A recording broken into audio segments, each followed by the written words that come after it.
Doctor Baba Saheb Ambedkar open university.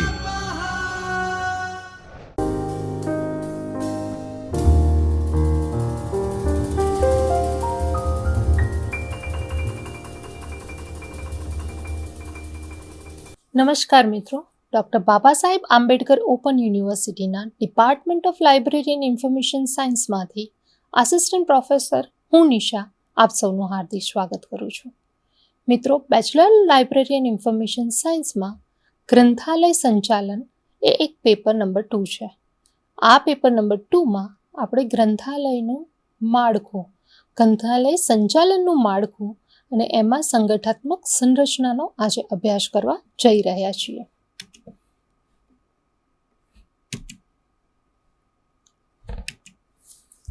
સંગઠનાત્મક સંરચનાના કાર્યો. કાર્યદક્ષ પદ્ધતિ પ્રદાન કરવી એ સંરચનાના માળખાનું પ્રથમ કાર્ય છે. ત્યારબાદ સંચાર પદ્ધતિ પ્રદાન કરવાની હોય છે. સંગઠનાત્મક પ્રત્યેક સદસ્યને કાર્યજનિત સંતોષ પ્રદાન કરવાનો હોય છે. સંગઠનાત્મક તથા વ્યક્તિપરક એટલે કે વ્યક્તિગત ઓળખ પ્રદાન કરવી એ પણ સંગઠનાત્મક સંરચનાનું કાર્ય છે. સંગઠનાત્મક સંચાલનના તત્વો. અનૌપચારિક સંબંધો તથા ફરજોનું નેટવર્ક, અર્થાત કહી શકાય કે સંગઠનાત્મક ચાર્ટ અથવા તો કાર્ય વિવરણ. વિભિન્ન વ્યક્તિઓ તથા વિભાગોના કાર્યો તથા ઉત્તરદાયિત્વ એટલે કે વિભાગીકરણ નક્કી કરવાનું હોય છે. પૃથક ગતિવિધિઓ તથા કાર્યનો સમન્વય એટલે કે એકત્રીકરણ. જ્યારે સંગઠન અને સંરચના આપણે કરતા હોઈએ છીએ ત્યારે તેમાં આપણે અલગ અલગ કાર્યો એના માટે વિભાગ પાડીએ છીએ. આ વિભાગમાંથી આપણે વિભાગીકરણ કર્યા પછી એ કાર્યો જે થયા છે એનું એકત્રીકરણ કરવાનું હોય છે.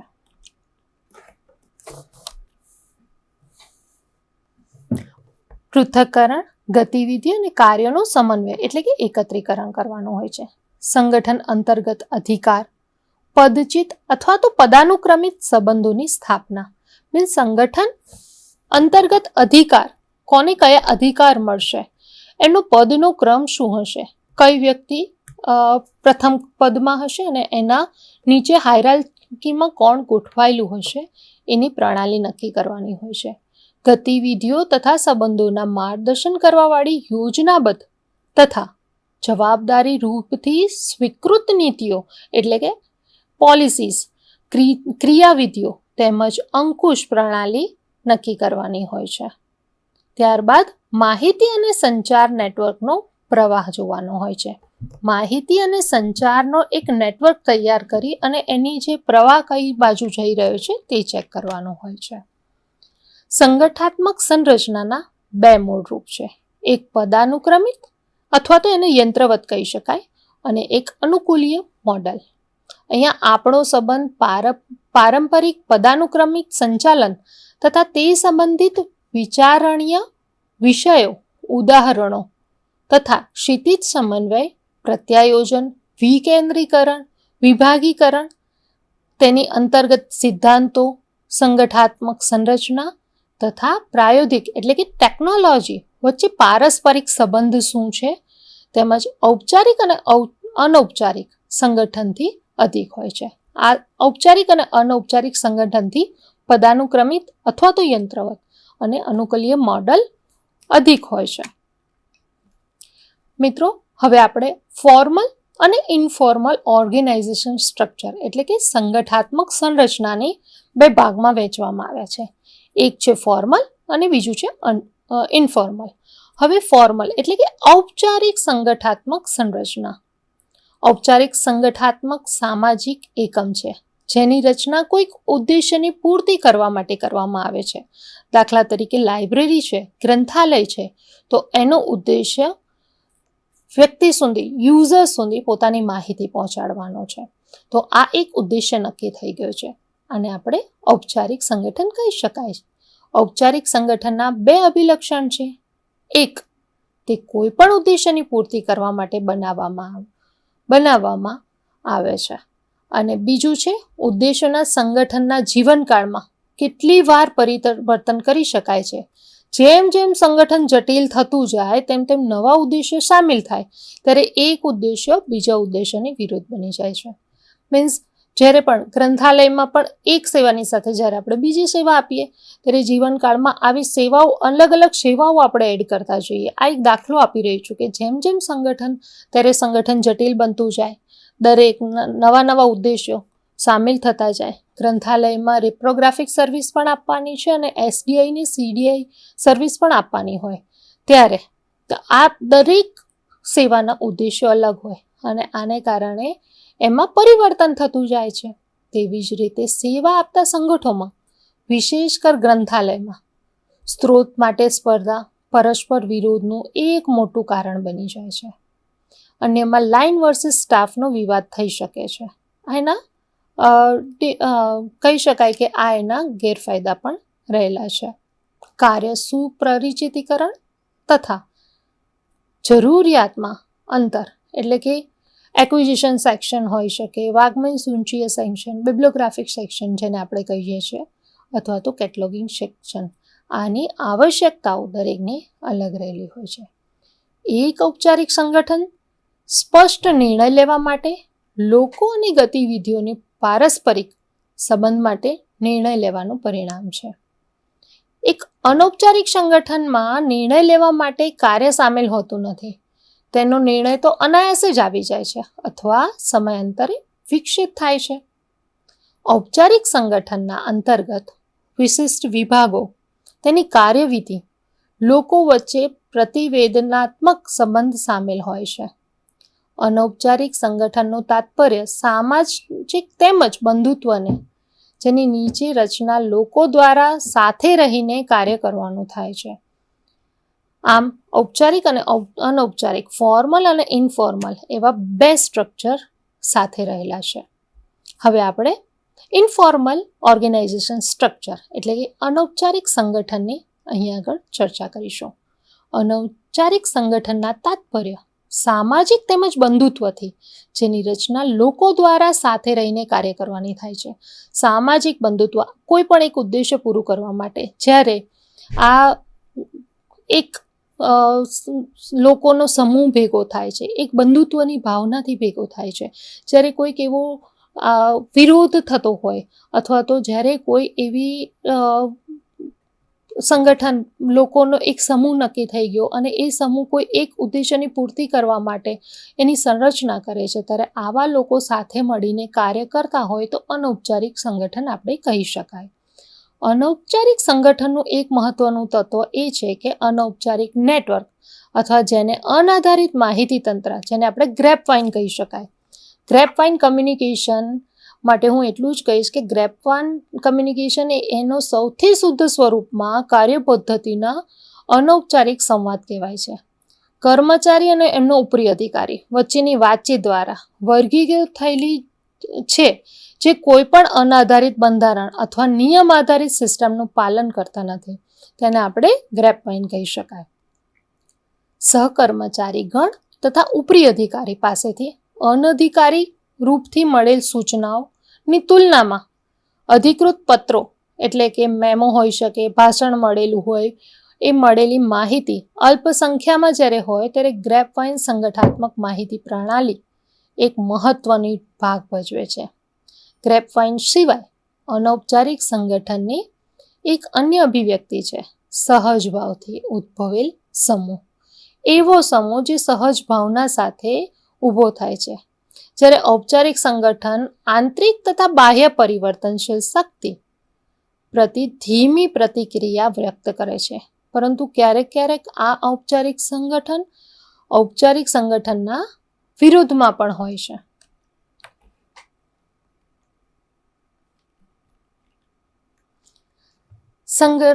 સંરચનાની પ્રક્રિયા, પ્રોસેસ ઓફ સ્ટ્રક્ચરિંગ. સ્ટ્રક્ચરની પ્રોસેસમાં સંરચનાની જ્યારે પ્રક્રિયા થતી હોય ત્યારે હોરિઝોન્ટલ રૂપમાં અથવા તો વર્ટિકલ રૂપમાં, ક્ષિતિજ અથવા તો લંબ સ્વરૂપમાં હોય છે. ક્ષિતિજ વિસ્તાર સમગ્ર સંગઠનાત્મક ઉપકાર્યોના વિભિન્ન વિભાગોમાં પૃથ્થકરણ દર્શાવે છે. જ્યારે લંબ સ્વરૂપ, જેને આપણે વર્ટિકલ કહેવામાં આવે છે, વર્ટિકલ સ્વરૂપમાં અધિકારીના પદાનુક્રમ અર્થાત આપણે કહી શકીએ કે પદાધિકારી જે ઉપરથી નીચે સુધીના સ્તરમાં સંબંધોને દર્શાવે છે. અધિકારના આ સ્તરમાં ઉપરથી નીચે તરફનો પ્રવાહ જાય છે. પદનું સ્તર જેટલું ઉપર હશે તેટલો જ પદનો અધિકાર વધારે હશે. પદનું સ્તર જેટલું નીચું હોય અધિકાર એટલો ઓછો હોય. સ્કૂલ સિસ્ટમને આપણે લઈએ કે કોલેજ સિસ્ટમને જ્યારે આપણે લઈ લેતા હોય ત્યારે કોલેજ સિસ્ટમમાં પ્રિન્સિપલ એ ઉપરી અધિકારી કહેવાય છે. એની નીચે પ્રોફેસર્સ, આસિસ્ટન્ટ પ્રોફેસર્સ આવી શકે. ત્યારબાદ તેમાં ક્લર્ક અને લાસ્ટમાં પ્યુન. આ આખી જ હાયરાર્ચી, આખી જ ચેઇન વર્ટિકલ સ્વરૂપમાં હોય છે. મિત્રો, જ્યારે આવી રીતે આપણે સ્ટડી કરી રહ્યા હોય વર્ટિકલ અથવા તો હોરિઝોન્ટલ, તો હોરિઝોન્ટલ અથવા તો વર્ટિકલમાં ક્ષિતિજ અથવા તો લંબ સ્વરૂપમાં પદાધિકારીનો ક્રમ ઉપરથી નીચે તરફ થાય છે. સંગઠનના કાર્યની પ્રક્રિયાના ચરણ. Step of processing of structuring. કયા કયા સ્ટેપ આવેલા છે? ટોટલ 5 સ્ટેપનો અહીંયા આગળ 5 ચરણ આપેલા છે. 5 સ્ટેપ અહીંયા આપેલા છે અને સ્ટેપ વાઇઝ આખી સંગઠન કાર્યની પ્રક્રિયા થતી હોય છે. સંગઠન કાર્યની પ્રક્રિયામાં એક સંચાલક પોતાના સંગઠનની ગતિવિધિ એટલે કે કાર્યવિધિ પૃથ્થકરણ તથા એકત્રીકરણ કરે છે. સંગઠન કાર્યની પ્રક્રિયાનું પ્રથમ ચરણ છે. જ્યારે પણ કોઈ ઓર્ગેનાઇઝેશન સ્ટ્રક્ચર હોય છે, ઓર્ગેનાઇઝેશન હોય છે, તેમાં રહેલું સંચાલક, મેનેજર જેને આપણે કહીએ છીએ, જે મેઇન વ્યક્તિ હોય તે અલગ અલગ ગતિવિધિઓ અથવા તો કાર્યવિધિ હોય છે એનું ક્લાસિફિકેશન કરે છે અને તેનો સિન્થેસાઇઝ કરે છે અને અલગ પણ કરે છે. દરેકને અલગ અલગ કાર્યો આપવાના છે, એનું પૃથ્થકરણ કરે છે. દરેકને કયા કાર્ય કોને આપશું એમની શક્તિ પ્રમાણે એ કાર્યો આપવામાં આવે છે અને એ કાર્ય પૂર્ણ થયા પછી એકત્રિત કરવામાં આવે અને આ એકત્રિત કર્યા પછી એક ઉદ્દેશ્યની પૂર્તિ માટે અલગ અલગ કાર્યોના અલગ અલગ વિભાગોમાંથી તેને એકત્રિત કરવામાં આવે. આ સંગઠનનું પ્રથમ કાર્ય છે. સંગઠનના ઉદ્દેશ્યોમાં આ અલગ અલગ કાર્યો જે છે તેના આધાર પર કે કાર્યવિધિને ચલાવવા અપેક્ષિત છે તે નક્કી કરવું એનું બીજું પગથિયું છે. સંગઠનના ઉદ્દેશોના આધાર પર જેટલી કાર્યવિધિ થાય છે, જે કાર્યો થાય છે તે અપેક્ષિત રીતે થાય છે કે નહીં તે નક્કી કરવાનું છે. આ એનું બીજું ચરણ મીન્સ સેકન્ડ સ્ટેપ છે. નક્કી કરેલ ગતિવિધિઓના સમાન તથા પરસ્પર સંબંધિત ગતિવિધિઓ આવશ્યકતા અનુસાર વિભિન્ન ખંડ, વિભાગો અને પ્રભાગો એકત્રિત કરવા અને વિભાગો તેના પર મુખ્ય રૂપથી ધ્યાન આપવાની આવશ્યકતા છે. તેની ઓળખ કરવી, તેને વિભિન્ન વિભાગોની સાપેક્ષ મહત્વ નિર્ણય લેવાનું ત્રીજું પગથિયું છે. એટલે કે નક્કી કરેલ જે ગતિવિધિ છે એ સમાન રીતે અથવા તો પરસ્પર રીતે જેટલી પણ ગતિવિધિ થાય છે આવશ્યકતા અનુસાર એના અલગ અલગ ભાગ પાડી દેવામાં આવે અને એ ભાગમાં પણ અલગ અલગ પ્રભાગ તૈયાર કરવામાં આવે. એના અલગ અલગ પ્રભાગ પાડ્યા છે તેને એકત્ર કરવા માટે પ્રમુખ વિભાગ એટલે કે મુખ્ય વિભાગ જે છે એ મુખ્ય રૂપથી આવશ્યકતા પૂર્ણ કરવા માટે ધ્યાન આપવામાં આવે, તેની ઓળખ કરવામાં આવે, વિભિન્ન વિભાગોના સાપેક્ષ મહત્વનો નિર્ણય લેવાનો છે. આ સ્તર ઉપર ત્રીજા સ્તરમાં આપણે વિવિધ વિભાગોના સાપેક્ષ મહત્વનો નિર્ણય લેવાનો છે. જે સ્તરો જ્યાં મોટા અને નાના નિર્ણયો લેવાના છે અને નિર્ણય કરવા માટે કેન્દ્રીકરણની માત્રાને પણ નક્કી કરવાની છે. વધારે વિકેન્દ્રીકરણ, નિયંત્રણ તથા પ્રભાવી સમન્વયથી પરિણામ ખરાબ આવે છે, પરંતુ વધારે કેન્દ્રીકરણ ખોટા નિર્ણય લેવાની કર્મચારીની માનસિક દ્રઢતા તૂટવાની સંભાવના રહે છે. મિત્રો, અહીંયા 2 વાત કરવામાં આવી છે કે સ્તરમાં વિભાગીકરણ મીન્સ ક્લાસિફાઈ કરવાના છે અલગ અલગ. એક સેન્ટ્રલાઇઝ છે અને બીજું ડિસેન્ટ્રલાઇઝ છે.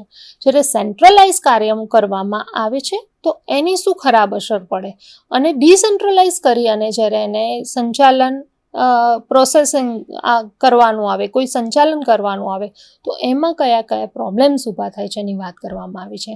કેટલાક કાર્યો એવા હોય છે કે જે મોટા પાયે કરવાના હોય અને કેટલાક નાના પાયે કરવાના હોય. દરેકને કેન્દ્રીયકરણ અથવા તો વિકેન્દ્રીયકરણ કરવું કે નહીં એ નિયંત્રણ કઈ રીતે થશે, એનો સમન્વય કઈ રીતે થશે એનું અહીં આગળ નક્કી કરવાનું છે, કારણ કે એનું પરિણામ જ્યારે આપણે કોઈ વિકેન્દ્રીકરણ કરી નાખીએ અને એનું ખરેખર કેન્દ્રીય રીતે કાર્ય કરવાનું હોય તો એનું પરિણામ ખૂબ જ ખરાબ આવી શકે છે. એની અહીંયા વાત કરવામાં આવી છે. લાસ્ટ બટ નોટ લીસ્ટ, 5મું ચરણ, 5મા નંબરનું સ્ટેપ છે સંચાલનની વિસ્તાર સીમા નક્કી કરવી, તેમજ કેટલા મદદનીશ કર્મચારી એક અધિકારીને સીધો અહેવાલ આપશે. સંચાલનની વિસ્તાર સીમા નક્કી કરવી એટલે કે વર્ટિકલ લાઇનમાં જ્યારે આપણે પદાનુક્રમ પ્રમાણે પદાધિકારી રહેલા હોય છે, આમાં કોણ કોને પોતાના કાર્યનો અહેવાલ આપશે, અથવા તો કયા અધિકારી પાસે સીધો અહેવાલ જશે, અથવા તો મદદનીશ દ્વારા એ કાર્ય કર્મચારી પાસેથી લેવામાં આવશે, એની અહીં આગળ અહેવાલ આપવાની વાત કરવામાં આવી છે.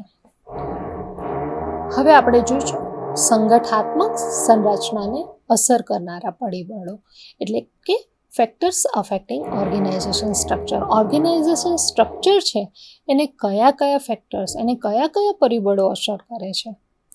તો સંગઠનાત્મક સંરચનાનું નિર્માણનું કાર્ય એક અવિરત પ્રક્રિયા છે. સંગઠનાત્મક સંરચનાનું નિર્માણ હંમેશા ચાલતું જ રહે છે. જેવા જેવા નવા ઉદ્દેશો ઉમેરાતા જાય તે પ્રમાણે સંરચનાનું નિર્માણ પણ અવિરત રીતે ચાલ્યા કરે છે. સંરચનાને પ્રભાવિત કરવા અથવા તો પ્રભાવિત કરનારા પરિબળોનું પરિવર્તન થતા નથી. સ્થિતિઓને અનુરૂપ સંરચના પણ પરિવર્તન કરવું પડે છે. એટલે કે સંગઠનને પ્રભાવિત કરનારા પરિબળોને લીધે પરિવર્તન થતું નથી, પરંતુ ક્યારેક ક્યારેક એવું બને કે કોઈ સ્થિતિને અનુરૂપ થઈને આપણે સંરચનાની ચેન્જ કરવી પડે, બદલવી પડે. આપણા ઓર્ગેનાઇઝેશન સ્ટ્રક્ચરનું માળખું જે તૈયાર કરેલું છે એમાંથી પર થઈને આપણે અલગ રીતે પણ ક્યારેક કાર્ય કરવું પડે છે. સ્થિતિને અનુરૂપ થઈને કોઈ એવી પરિસ્થિતિ ઊભી થાય ત્યારે આ શક્ય બને છે. સંગઠનની સંરચના પર પ્રભાવ પાડવા કેટલાક પરિબળો છે. આ 3 પરિબળો એવા છે: પર્યાવરણ, પ્રાધિકરણ એટલે કે ટેકનોલોજી અને કર્મચારીઓની મનોવૈજ્ઞાનિક અભિલક્ષણ. આ 3 પરિબળો એ છે કે જે સંગઠનની સંરચના પર પ્રભાવ પાડે છે. સંગઠનની પ્રભાવ ઓર્ગેનાઇઝેશન સ્ટ્રક્ચર ઉપર મુખ્ય અસર કરનારા 3 પરિબળો કયા છે? એના જવાબ રૂપે આપણે કહી શકાય પર્યાવરણ એટલે કે એન્વાયરમેન્ટ, પ્રાધિકરણ એટલે કે ટેકનોલોજી અને કર્મચારીના મનોવૈજ્ઞાનિક અભિલક્ષણ. કર્મચારી જે પણ કર્મચારી છે એનું માનસિક મનોવૈજ્ઞાનિક અભિલક્ષણ એનું 3જું મુખ્ય અફેક્ટિંગ ફેક્ટર્સ છે. કોઈ પણ સંગઠન પોતાના પર્યાવરણમાં, પહેલાં આપણે ચર્ચા કરશું પર્યાવરણની, અફેક્ટિંગ ફેક્ટર્સ તરીકે પર્યાવરણ એન્વાયરમેન્ટ કઈ રીતે અસર કરે છે તેની અહીંયા આગળ આપણે ચર્ચા કરીશું. પર્યાવરણ જે આપણી આજુબાજુનું વાતાવરણ છે એ પર્યાવરણને આધારે જ કઈ રીતે અસર કરે છે. બીજું છે આપણું પ્રાધિકરણ એટલે કે ટેકનોલોજી. ટેકનોલોજી કઈ રીતે અસર કરે છે? તો આપણે પહેલાં અહીંયા આગળ પર્યાવરણના વાતાવરણમાં મળેલા ઇનપુટ એટલે કે વાતાવરણમાં મળતા ઇનપુટ અને તેમાંથી પ્રાપ્ત થતા આઉટપુટ વગેરેથી નિરંતર પ્રભાવિત થતું રહ્યું છે. કોઈ પણ સંગઠન હોય તો તેની આસપાસનું રહેલું વાતાવરણ, એન્વાયરમેન્ટ ખૂબ જ અસર કરે છે. એ આર્થિક, સામાજિક, સાંસ્કૃતિક, રાજનૈતિક અને કાનૂની ઉપપ્રણાલી નિર્મિત પર્યાવરણની અંદર બધા જ સંગઠન સંચાલિત થાય છે. આ બધા જ ફેક્ટર્સ એને અફેક્ટિંગ કરે છે. સંગઠનની સંરચનાને પ્રભાવિત કરવાવાળું બીજું પરિબળ છે ટેકનોલોજી.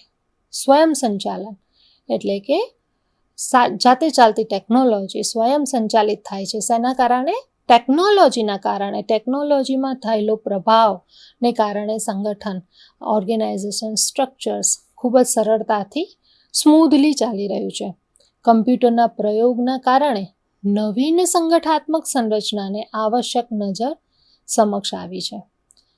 ગ્રંથાલયના વધુ પ્રકારની પ્રાયોગિકરણ અપનાવી રહ્યું છે. ગ્રંથાલયમાં પણ હવે પ્રાયોગિકરણ એટલે કે ટેકનોલોજી આવી છે. કમ્પ્યુટરાઇઝેશન, ઓટોમેશન, ડિજિટાઇઝેશન અથવા તો આપણે રિપ્રોગ્રાફિક સર્વિસ અથવા તો એસડીઆઈ અને એસસીડીઆઈ સર્વિસીસ જે આપીએ છીએ બધું જ આપણે પણ હવે ગ્રંથપાલ અથવા તો ભાવિ આપ જે બનવાના છો ગ્રંથપાલ એ ટેકનોલોજી સાથે કામ કરી અને સંગઠનાત્મક એક માળખું સંચાલનનું તૈયાર કરી રહ્યું છે. એનો વિપુલ પ્રમાણમાં ટેકનોલોજીનો વિપુલ પ્રમાણમાં પ્રભાવ પડ્યો છે ગ્રંથાલય ઉપર. સંગઠનાત્મક સંરચનામાં નિર્ણય લેવા માટે કર્મચારીઓનું મનોવૈજ્ઞાનિક તેમજ સામાજિક અભિલક્ષણોમાં આવતા ફેરફારને ધ્યાનમાં રાખવું જોઈએ, જેથી સમયની તીવ્ર માંગ, યુનિયન, ઔપચારિક માન્યતાઓ, એમની ઔપચારિક માન્યતાઓ હોય છે. સપ્તાહમાં 5 દિવસનું કાર્ય મીન્સ આ બધા જ ફેક્ટર્સ અફેક્ટિંગ કરે છે. મનોવૈજ્ઞાનિક અભિલક્ષણ માટે સામાજિકમાં આવતા ફેરફાર, ઘણા સામાજિક એવા ફેરફારો આવે એ પણ અફેક્ટિંગ કરે છે. સમયની તીવ્ર માંગ, ક્યારેક એવા જે કર્મચારીઓ છે સમયને લીધે, તેની તીવ્ર માંગને લીધે પોતાનામાં પણ ફેરફાર કરવો પડે છે અને પોતાની જે માન્યતાઓ હોય છે તેમજ તેમને મળતી લીવ 5 દિવસ, સપ્તાહમાં 5 દિવસનું કાર્ય 5 દિવસમાં જો એ કાર્ય કરે અને 2 દિવસ એને રિલેક્સેશન આપવામાં આવે તો આ બધા જ પરિબળો સંગઠનની સંરચનામાં અસર કરે છે. સંગઠનના સિદ્ધાંતો. મિત્રો, આમાં ટોટલ 17 સિદ્ધાંતોની ચર્ચા કરવામાં આવી છે. પ્રિન્સિપલ ઓફ ઓર્ગેનાઇઝેશન, અલગ અલગ જે સંગઠનના સિદ્ધાંતો છે એની અહીં આગળ આપણે ચર્ચા કરશું. કેટલા સિદ્ધાંતો છે? 17. જ્યારે પણ એક્ઝામ હોય તો આ વસ્તુ પૂછાવાની શક્યતા રહેલી છે કે કયા કયા સિદ્ધાંતો છે અથવા તો સંગઠનના સિદ્ધાંતો જણાવો, ત્યારે એના જવાબ રૂપે તમે આમાં ધ્યાન આપશો તો તમારી માટે ફ્યુચરમાં ઉપયોગી થશે. આ સંચાલનના ઓર્ગેનાઇઝેશનના સિદ્ધાંતો છે, સંગઠનના જે સિદ્ધાંતો છે એને એક સિદ્ધાંતને પણ ધ્યાનથી સમજવું જરૂરી છે, જે ભવિષ્યમાં તમારા નેટ સ્લેટની એક્ઝામમાં અથવા તો જ્યારે તમે ઇન્ટરવ્યૂઝ આપવા જતા હોય છે ત્યારે મેનેજમેન્ટના સિદ્ધાંતો પૂછવાની શક્યતાઓ રહેલી હોય છે. સંગઠનમાં કેટલાક સિદ્ધાંતો અપ્રત્યક્ષ રૂપથી પહેલેથી જ આપણે કહી દીધા છે, પરંતુ આના ભાગરૂપે આપણે અહીં આગળ એક કુશળ સંગઠનાત્મક નિર્માણ કરવાનું, સંરચનાનું નિર્માણ કરવાનું હોય તો તેમાં અસર કરતા જે 17 સિદ્ધાંતો છે તેની અહીંયા આપણે ચર્ચા કરીશું. પહેલો સિદ્ધાંત છે ઉદ્દેશ્યની એકતાનો સિદ્ધાંત, principal of unity of objective. આ સિદ્ધાંત દર્શાવે છે કે સંગઠનાત્મક સંરચના એવી હોવી જોઈએ જે ઉદ્યોગના ઉદ્દેશોને પૂર્તિ માટે વ્યક્તિઓ દ્વારા યોગદાનની સુવિધા પૂરી પાડે. અહીંયા માની લેવામાં આવે છે કે સંગઠનની પાસે સ્પષ્ટ રૂપથી હેતુપૂર્ણ ઉદ્દેશ્ય છે, એક ઓબ્જેક્ટિવ, પોતાનો ઉદ્દેશ્ય હોય અને એની સાથે જો એક રચના કરવામાં આવે, એક સંગઠનની રચના કરવામાં આવે તો એ હેતુપૂર્ણ ઉદ્દેશ્યને પૂર્ણ કરવા માટે સ્પષ્ટ હોવું જોઈએ. જે દરેક કર્મચારી આ સંગઠનમાં જોડાય છે, જે પોતાનું યોગદાન આપવાનું છે, તે ઉદ્દેશ્યની પૂર્તિ માટે એક એકતાનો સિદ્ધાંત હોવો જરૂરી છે. બીજો સિદ્ધાંત છે કાર્યદક્ષતાનો સિદ્ધાંત, પ્રિન્સિપલ ઓફ એફિશિયન્સી. આ સિદ્ધાંત દર્શાવે છે કે સાહસના ઉદ્દેશ્યની પૂર્તિ ઓછામાં ઓછી અવાંછિત પરિણામ દ્વારા કિંમતમાં પૂરી થવી જોઈએ. ઓછામાં ઓછા અવાંછિત પરિણામ ઓછી કિંમતમાં પૂરી થવી જોઈએ. સંગઠનાત્મક સંરચનાના સાહસને કાર્યક્ષમ બનાવવા માટે સક્ષમ હોવું જોઈએ. મિત્રો, ત્રીજો સિદ્ધાંત છે વિશિષ્ટતાનો સિદ્ધાંત, સ્પેશિયલાઇઝેશન, પ્રિન્સિપલ ઓફ સ્પેશિયલાઇઝેશન. આ સિદ્ધાંત અનુસાર પ્રભાવશાળી સંગઠન વિશિષ્ટતાઓથી પ્રોત્સાહિત કરે છે. ત્યારબાદ અપવાદનો સિદ્ધાંત.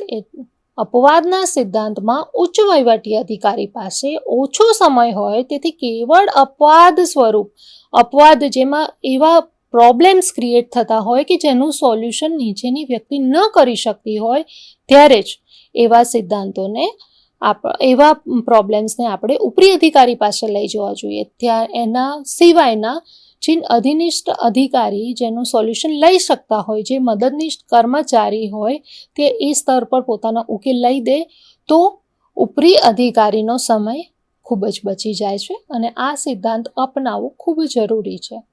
ત્યારબાદ સરળતાનો સિદ્ધાંત, પ્રિન્સિપલ ઓફ સિમ્પ્લિસિટી. સંગઠન યથાસંભવ સરળતા હોવી જોઈએ, એમાં સરળતા હોવી જોઈએ અને સંગઠનાત્મકનું સ્તર બને ત્યાં સુધી ઓછા હોવા જોઈએ. અલગ અલગ સ્તરમાં જો વિભાજિત કરવામાં આવે સંગઠનને તો કાર્ય ઇફેક્ટિવ રહેતું નથી. ફ્લેક્સિબિલિટી હોવી જોઈએ, સંગઠનની સ્થિતિસ્થાપકતા હોવી જોઈએ. પરિસ્થિતિ મુજબ ફેરફાર થઈ શકે છતાં મૂળ વ્યવસ્થામાં કોઈ મુશ્કેલી ન પડે. ક્યારેક એવું થાય કે એક વ્યક્તિ એક કાર્યથી ખૂબ જ સારી રીતે ટેવાઈ ગયો હોય, પરંતુ કોઈક કારણોસર એ કર્મચારીને એ જગ્યાએથી બીજી જગ્યાએમાં બીજા કાર્યમાં એને મૂકવો પડે. આપણે ઉદાહરણ તરીકે લઈ શકીએ કે જ્યારે વિશ્વવિદ્યાલયમાં વ્યક્તિઓ કામ કરતા હોય, કર્મચારી કામ કરતા હોય, તો એ બધામાં ફ્લેક્સિબિલિટી હોવી જોઈએ. ક્યારેય કોઈ કારણોસર સંજોગો વશાત કોઈક કર્મચારી ગેરહાજર રહે તો એનું કાર્ય બીજા અન્ય કર્મચારી કરી લે અને આમ સ્થિતિ ફ્લેક્સિબલ હોય અને બંને એકબીજાનું કાર્ય કરી શકે. એટલું ફ્લેક્સિબિલિટીથી જો કાર્ય કરવામાં આવે તો મુશ્કેલી ન પડે. મુખ્ય કાર્ય જ્યારે ઇસ્યુ રિટર્ન સેક્શનમાં આપલે વિભાગમાં કોઈ કર્મચારી ગેરહાજર રહી ગયો અને આ ગેરહાજર કર્મચારી જો ગેરહાજર છે તેથી બુક ઇસ્યુ રિટર્ન નહીં થાય તો એ આપણો મુખ્ય ઉદ્દેશની પરિપૂર્તિ થઈ શકે નહીં અને આપણા મુખ્ય વ્યવસ્થામાં પ્રોબ્લેમ્સ આવી શકે, મુશ્કેલી પડે. તો આ મુશ્કેલીને નિવારણ કરવા માટે દરેક વ્યક્તિઓમાં પોતામાં એટલી ફ્લેક્સિબિલિટી હોવી જોઈએ અથવા તો સિસ્ટમને એટલી ફ્લેક્સિબલ હોવી જોઈએ કે એ કાર્યની પરિસ્થિતિ અનુસાર આપણે ફેરફાર કરી શકીએ. 7મો છે પ્રિન્સિપલ ઓફ બેલેન્સ. વિભિન્ન વિભાગોના આકારના પ્રકારમાં કેન્દ્રીયકરણ અને વૈકેન્દ્રીયકરણના નિયંત્રણ ક્ષેત્ર અને સ્તરોની સંખ્યામાં તથા વિભિન્ન પ્રકારના પરિબળ જેવા કે માનવીય, ટેકનિકલ અને આર્થિક વગેરે વચ્ચે સંતુલન હોવું જોઈએ. બેલેન્સિંગ જળવાવું જોઈએ. અલગ અલગ વિભાગ પાડ્યા હોય અથવા તો કેન્દ્રીકરણ સેન્ટ્રલાઇઝેશન કાર્ય થતું હોય કે પછી વિભાગીય કાર્યકરણ થતું હોય, તેનું નિયંત્રણ ક્ષેત્રની સંખ્યા અથવા વિભિન્ન પ્રકારના પરિબળો એમને જે કામ આપવામાં આવ્યું છે કામના આધારે તેમને માણસો એટલે કે કર્મચારીઓ, ટેકનોલોજી એમને જોઈતી સવલતો પૂરી પાડવી જોઈએ અને આ બધામાં બેલેન્સ જળવાવું જોઈએ.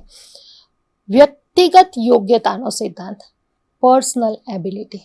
સંગઠનાત્મક સંરચના એવી હોવી જોઈએ જેથી માનવીય સ્ત્રોતનો ઇષ્ટતમ ઉપયોગ કરી શકાય. કોઈ વ્યક્તિ એવી હોય કે જેને ગ્રંથાલયમાં કાર્ય કરનારા કર્મચારીઓ છે, દરેક કર્મચારીમાં બધી જ આવડત છે, પરંતુ શ્રેષ્ઠ આવડત કેટલોગિંગની કોની છે એ વિચારી એ જોઈ અને એને કેટલોગિંગનું કાર્ય આપવામાં આવે. એટલે પર્સનલ એબિલિટી ચેક કરવામાં આવે. કોઈને ટેકનોલોજીનો વધારે યુઝની ખબર પડતી હોય, ડિજિટાઇઝેશનની વધારે હોય તો ડિજિટાઇઝેશનના સેક્શનમાં મૂકી શકાય.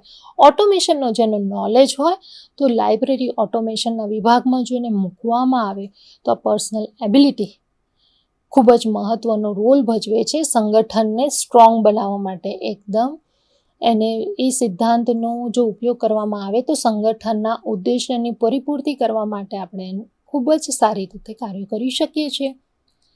9મો સિદ્ધાંત છે નિદર્શનની એકતાનો સિદ્ધાંત, principal of unity of direction.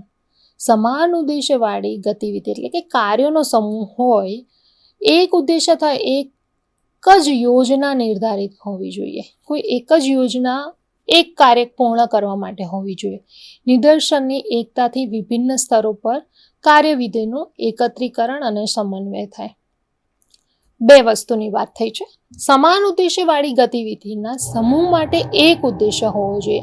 એટલે કે જ્યારે ક્લાસિફિકેશન, અહીંયા એક ઉદાહરણ આપું કે જ્યારે આપણે ક્લાસિફિકેશન કરતા હોય તો ક્લાસિફિકેશન માટે, ગ્રંથાલય ક્લાસિફિકેશન માટે આપણે એક જ સિસ્ટમને ફોલો કરતા હોય. CC મીન્સ કોલન ક્લાસિફિકેશન, તો કોલન ક્લાસિફિકેશનને જ આપણે પરિપૂર્તિ કરવા માટે, કાર્ય કરવા માટે યુઝ કરીએ છીએ. તેવી જ રીતે કોઈ DDC વાપરતો હોય, પરંતુ આ બંને સિસ્ટમ જ્યારે એક ભેગી થાય તો પ્રોબ્લેમ્સ ઊભા થઈ શકે છે. તેવી જ રીતે બીજી વાત કરી છે નિદર્શનની એકતાથી વિભિન્ન સ્તરો પર કાર્યવિધિનું એકીકરણ અને સમન્વય એટલે વિભિન્ન નિર્દેશનથી એકતાથી વિભિન્ન સ્તરો પર અલગ અલગ સ્તર પર કાર્યવિધિ અલગ અલગ રહેલી છે. એ બધાનું સમન્વય કરી અને આપણે principal of unity of direction એક જ બાજુ જવું જોઈએ એની વાત કરવામાં આવી છે. નિયંત્રણનો વિસ્તાર એટલે કે સંચાલનનો વિસ્તાર, સ્પાન ઓફ કંટ્રોલ અથવા તો સ્પાન ઓફ મેનેજમેન્ટ જેને આપણે કહી શકાય. એક સંચાલનને સીધો રિપોર્ટ કરવાવાળા મદદનીશ કર્મચારીની સંખ્યા ઓછી હોવી જોઈએ. નિયંત્રણ ક્ષેત્ર ઓછામાં ઓછું હોવું જોઈએ ને કાર્યવિધિની પ્રકૃતિ તથા વિભિન્નતા એક કાર્યવિધિ પર સમયની આવશ્યકતા અને વ્યક્તિ ઉપર નિર્ભર હોવું જોઈએ. વિભિન્નતા એક કાર્યવિધિ પર સમયની આવશ્યકતાને ધ્યાનમાં રાખી અને નિર્ભર હોવું જોઈએ. 11મો સિદ્ધાંત છે સ્કેલર ચેઇનનો સિદ્ધાંત. દરેક સંગઠન એક જવાબદાર વ્યક્તિઓ હોવું જોઈએ અને અધિકાર અને જવાબદારીનો પ્રભાવ ઉપરથી નીચેના સ્તર સુધી, જે આપણે આગળ વાત કરી ગયા કે જે સ્કેલર ચેઇનમાં વર્ટિકલ લાઇનમાં આ ઉદ્દેશ્યો અધિકારો હોવા જોઈએ. એ લોકો આદેશ આપવાની એક ચેઇન હોવી જોઈએ, એ પ્રમાણે કાર્ય કરવું જોઈએ. આદેશમાં એકતા, યુનિટી ઓફ કમાન્ડ. કોઈ પણ વ્યક્તિ પોતાની તાત્કાલિક એક જ ઉચ્ચ અને વરિષ્ઠ પ્રતિ જવાબદાર હોવો જોઈએ. દરેક જ્યારે એક સંગઠન હોય, સંગઠનના દરેક વિભાગ અલગ અલગ હોય અને નીચની સ્થાન પર કામ કરવાવાળી વ્યક્તિને ચારે બાજુથી અલગ અલગ વ્યક્તિઓ જો એને કમાન્ડ આપશે અથવા તો આદેશ આપશે તો એ કોનો આદેશ સાંભળવો એના માટે માનસિક તકલીફ ઊભી થાય છે. તો આ દૂર કરવા માટે એક જ વ્યક્તિ એક નીચેના કર્મચારીને કમાન્ડ આપે અથવા તો આદેશ આપે તે પ્રકારેનું એક આખી સિસ્ટમ હોવી જોઈએ. Unity of command A scalar chain એટલે કે વર્ટિકલ લાઇનમાં અથવા તો નીચે એની ઉપરથી નીચેની હાયરાર્ચીમાં ગોઠવાયેલું હોય ને ઉપરી અધિકારી નીચેના અધિકારીને જ્યારે પોતાનો આદેશ આપતો હોય તો એક આદેશ મળે તો તેને કામ કરવાની સવલત રહેલી છે. ત્યારબાદ પ્રતિનિધિત્વનો સિદ્ધાંત મીન્સ ડેલિગેશન. આ વ્યક્તિત્વ મુજબ કોઈ એક સંચાલક માટે અધિકારીનું પર્યાપ્ત પ્રતિનિધિત્વ હોવું જોઈએ, જેનાથી પોતાની યોગ્યતા અનુસાર પરિણામ મેળવવામાં સરળતા થઈ શકે. સંપૂર્ણ જવાબદારીનો સિદ્ધાંત. જ્યારે આપણે અલગ અલગ કેન્દ્રીયકરણ કે વિકેન્દ્રીયકરણમાં કાર્ય કરતા હોય તો કર્મચારી પ્રત્યે કોઈ મદદનીશ કર્મચારીની પણ સંપૂર્ણ જવાબદારી હોવી જોઈએ. કાર્ય પૂર્ણ કરાવવા માટે મદદનીશ એ પોતાના વરિષ્ઠ અધિકારીને રિપોર્ટ કરે, પરંતુ તેની પાસે એની જવાબદારી થી મુક્ત થઈ શકે. વરિષ્ઠ અધિકારી પોતાની જવાબદારી નીચલા મદદનીશ અધિકારીને જ્યારે કર્મચારીને આપી દે અને તેમાંથી મુક્ત થઈ શકતો નથી, પરંતુ તે જવાબદારી પૂર્ણ કરવાની સંપૂર્ણ જવાબદારી મદદનીશ કર્મચારીની હોય છે. અધિકાર સ્તરનો સિદ્ધાંત એટલે કે ઓથોરિટી લેવલ પ્રિન્સિપલ. ઇચ્છિત પ્રતિનિધિત્વ બનાવી રાખવા આવશ્યક છે. અધિકારી ક્ષેત્રમાં અંતર્ગત આવશ્યક નિર્ણય લેતા રહેવું જોઈએ. નિર્ણય લેવા માટે સંગઠનાત્મક સંરચના પોતાના સ્તરથી ઉપરના સ્તર સુધી રાખવું જોઈએ નહીં. જવાબદારીનો સંબંધ એ વાતથી છે કે વ્યક્તિ માટે શું કરવું આવશ્યક છે. જવાબદારી એક પ્રક્રિયા અથવા તો લાઇન છે જેના દ્વારા કર્મચારી પોતાના કાર્યને સિદ્ધ કરવાનું કહી શકાય છે. ખુલાસાની જવાબદારી લાગુ કરવાની એક પ્રક્રિયા છે. સામાન્ય રીતે વહીવટમાં પ્રત્યેક કર્મચારી પોતાના સુપરવાઇઝર એટલે કે પર્યવેક્ષમાં જવાબદાર હોય છે. પ્રતિનિધિત્વની ફક્ત નહીં કે સંરચના બનાવવામાં જ મદદ મળે છે, પરંતુ સંચાલકના કાર્યભારમાં પણ રાહત થાય છે. તેમાંથી શીઘ્ર અને સારો નિર્ણય લેવાનો સહાયતા મળે છે અને તેનું મનોબળ ખૂબ જ દ્રઢ થાય છે. પ્રભાવશાળી તત્વોમાં અધિકારીની ક્ષતિનો ડર રહેલો છે. મદદની વિશ્વાસની ઉણપ, સંચાઈ સામે આવવાનો ડર હોય, તથ્યકથનમાં અસમર્થતા હોય તથા કઠિનાઈ મુશ્કેલી અનુભવતો હોય તેવો ભાવ રહેલો હોય ત્યારે પોતાને સ્વયં આ કરી શકશે કે નહીં તેનો ગમ રહેલો હોય છે. મિત્રો, અહીંયા આગળ સંગઠનાત્મક માળખાની જ્યારે વાત કરતા હોય તો ગ્રંથાલયનું સંગઠનાત્મક માળખું કેવું હોય છે તેની એક ઝલક અહીંયા રજૂ કરી છે, જેમાં મુખ્ય ગ્રંથાલય અહીંયા આપણે વાત કરી રહ્યા છે મોટા વિશ્વવિદ્યાલયના ગ્રંથાલય. જ્યારે મોટું વિશ્વવિદ્યાલય ગ્રંથાલય હોય ત્યારે એનું સંચાલકીય માળખું કેવું હોય અને કઈ રીતે તે કાર્ય કરતું હોય તેની અહીંયા આગળ ચર્ચા કરવામાં આવી છે. મિત્રો, મુખ્ય ગ્રંથાલય અધ્યક્ષ એટલે કે મુખ્ય ગ્રંથાલય છે તેના અલગ અલગ ભાગ રૂપે તે કાર્ય કરતું હોય છે, જેમાં પુસ્તક પસંદગી સમિતિ તથા સલાહકાર સમિતિ હોય છે અને સામે સમિતિની ખરીદી, ફરિયાદ અથવા તો તેના કલ્યાણ માટે જે કાર્ય કરવાનું હોય તેની ચર્ચા અહીંયા કરવામાં આવે છે. ત્યારબાદ એક ચેઇન બને છે કે જેમાં અલગ અલગ કાર્યો હોય છે. આપણે વાત કરી કે વિભાગીયકરણ કરી અને કાર્ય કરીએ તો એ કાર્ય સરળતાથી પાર પડી શકે છે. તો અહીંયા પરિગ્રહણ મીન્સ એક્વિઝિશન સેક્શન, જેને ખરીદી વિનિમય ભેટ, જે ખરીદી કરીએ છીએ અથવા તો કોઈ ભેટ આવી હોય અથવા તો આપણા જ ઇન્સ્ટિટ્યૂટમાંથી આપણને મળેલ જે વસ્તુ છે અથવા તો જે બુક્સ છે અથવા તો માહિતી રહેલી છે, માહિતી પુસ્તિકા છે, એ દરેકનું અહીંયા પરિગ્રહણ કરવામાં આવે છે. ત્યારબાદ ટેકનિકલ સેક્શનમાં જાય છે. ટેકનિકલ સેક્શનમાં 2 વિભાગ પાડવામાં આવે છે, એક છે વર્ગીકરણ અને બીજું છે સૂચિકરણ. વર્ગીકરણ અને સૂચિકરણમાં પુસ્તક, સામાયિક કે અગ્રંથ એટલે કે રિસોર્સિસ હોય છે તેનું વર્ગીકરણ અને સૂચિકરણ કરવામાં આવે છે. રોજિંદી ક્રિયાઓ તો અહીંયા કરવામાં જ આવે છે, જેમ કે વર્ગીકરણની તાલિકાઓ માટેની વિસ્તાર માટે અને અનુક્રમણ માટેની સેવાઓ.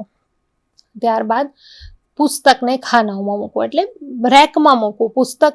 પુસ્તકનું ક્લાસિફિકેશન કર્યા બાદ, વિભાગ નક્કી કર્યા બાદ એનું સૂચિકરણનું કાર્ડનું ફાઇલિંગ કરવામાં આવે અને મેન્ટેનન્સ કરવામાં આવે, અથવા તો સૂચિકરણ કર્યા બાદ એનું બાઇન્ડિંગ કરવાનું હોય તો બાઇન્ડિંગમાં કરવામાં આવે, નહીં તો તેને સ્ટેકિંગ એરિયા એટલે કે સ્ટેક એરિયા સુધી પહોંચાડવાનું હોય છે. ત્યારબાદ આપવામાં છે વાંચકની સેવાઓ.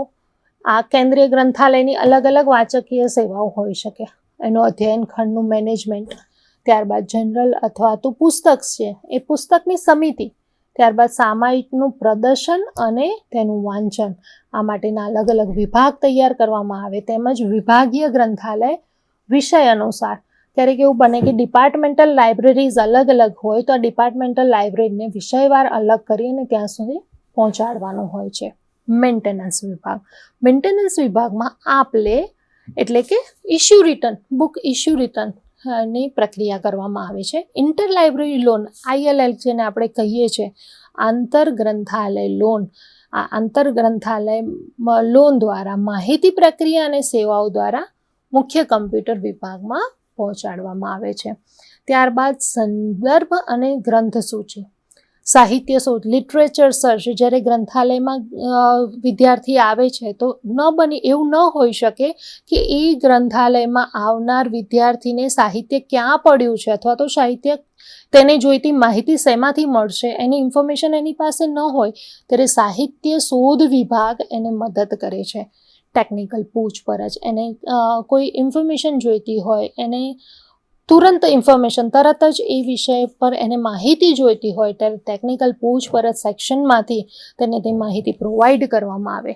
વાંગમય સૂચિય સંકલન મીન્સ ગ્રંથાલયનું બિબ્લિયોગ્રાફિક મેનેજમેન્ટનું એક સંકલનનું એક વિભાગ હોય છે, તે કામ કરતું હોય છે. માહિતી અને પ્રલેખન, પરિયોજના ફાઇલ, જે અલગ અલગ ફાઇલ્સ હોય છે જે પ્લાનિંગ કરેલી હોય છે એનું ફાઇલિંગ કરવું.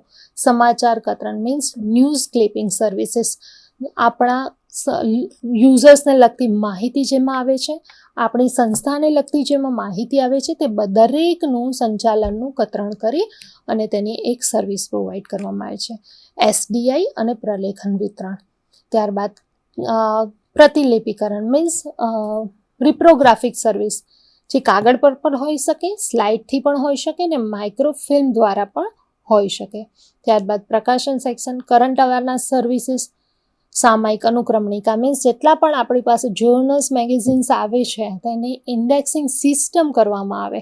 સાર બુલેટિન મીન્સ આપણે એબ્સ્ટ્રેક્ટિંગ તૈયાર કરવામાં આવે, ઉપભોક્તા પરીક્ષણ અથવા તો અનુવાદની સેવાઓ, આવા અલગ અલગ વિભાગમાં ગ્રંથાલયની એક મોટી સિસ્ટમ, વિશ્વવિદ્યાલયનું સંગઠનાત્મક ચાર્ટ છે, તેમાં આટલા અલગ અલગ વિભાગો હોય છે ને આ દરેક અલગ અલગ વિભાગમાં અલગ અલગ વ્યક્તિ કામ કરતા હોય છે. स्वाध्यायः परमः